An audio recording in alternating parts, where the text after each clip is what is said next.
Welcome to Junkyard Haunts, where we turn trash into props. Today we're going to be making a dead body. Now actually I've looked up a lot of things that I've seen on the internet, and for the most part when they make a dead body they just take trash bags and fill it with newspaper, which is great because it is trash. And that's what I like to use here. But when I've tried stuff like that in the past, it never keeps its form very well, and you basically have to throw it away every year. So I wanted to make something a little more sturdy and strong. So instead of filling with newspaper, we're gonna fill it with like 1 billion milk jugs. Now I'm going the extra mile on here and actually making a head based off an actual skull here by melting a plastic jug around its head. And I'll put a link up to where I've done that in the past, where I talk a little bit more about that. And after you cut it off, of course, you just need to secure it back up with some tape. To go once again, to go a little bit even more of an extra mile, we're gonna go ahead and do the same thing, but for his shoulders, so that shoulders look rounded. Milk jugs are obviously square and don't look that rounded. So we're doing the same thing over again, except we're using the back of the skull head to kind of make the rounded shape of a shoulder. Which means, of course, we have to do this twice, because people have more than one shoulder, typically. And then after you do... And then once again, more and more milk jugs. That's why I'm going to be using milk jugs basically for this whole thing. So we're going to use one to make its neck.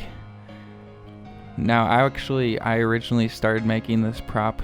I was going to use it for something else, which I eventually did made that something else. So I'll show that video eventually. But you see that his jaw is cut open. That is unnecessary for this prop. You can't tell if its mouth is open or not. So don't worry about doing something like that. And in a few seconds you'll actually see that he is painted as well with kind of an interesting paint. Once again, that is for the other prop that I was going to use this for, but I just wasn't turning out. So I decided to turn this into a dead body instead. But to make the actual body of our dead body, we're going to say dead body a lot, apparently. Again, we're just using milk jugs. Now you see, normally when I melt the skulls down, I cut off the whole handle part. And so I was just doing that out of habit. But that was actually kind of bad to make this body, because you'll see that there's giant gaps into these milk jugs. And that's what we're trying to avoid. That's why we didn't use newspaper either, because we wanted it to be stronger. So to fix that, I actually just take another milk jug and cut it open and lay it flat and just kind of cover it up so that I don't have that big hole. But I did learn from my mistake from these other ones. I just cut off that little top part where you actually pour the milk. That way they'll just line up flush. They won't have to worry about a pointy end everywhere. Now for my sizing, I just went with these 4 milk jugs for the body, and I guess the 2 for the shoulders.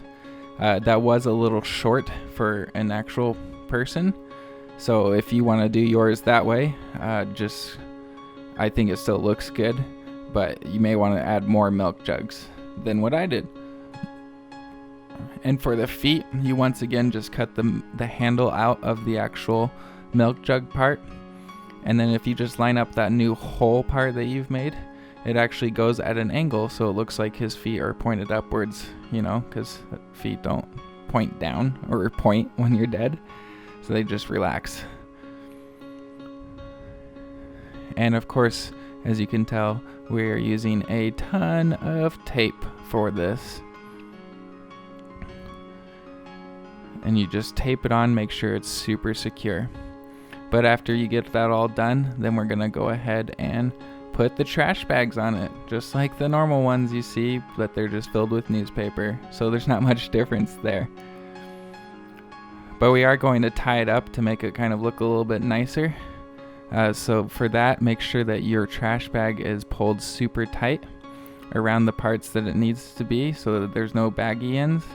I mean, baggy ends are fine, but I just think it would look better and it can show that form more if the paper bag is pulled tight. And then I'm just tying the rope around in places so that that bag won't fall apart and stay tight around them so it looks better. And I'm just tying normal knots, nothing fancy here, and then cutting off the extra ends.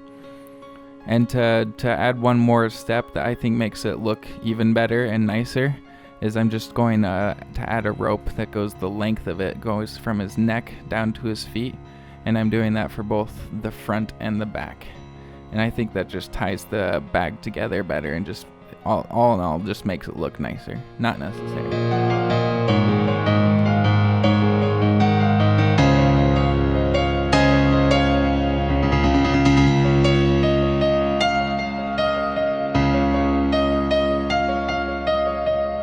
Thanks for watching that video. Don't forget to hit subscribe and share with all your friends. Also, leave a comment below. Tell me what you want me to make in the future. It's always great just to leave this out in my garage just to see if people walk by and see it. It's good times. It's even better as not a Halloween decoration.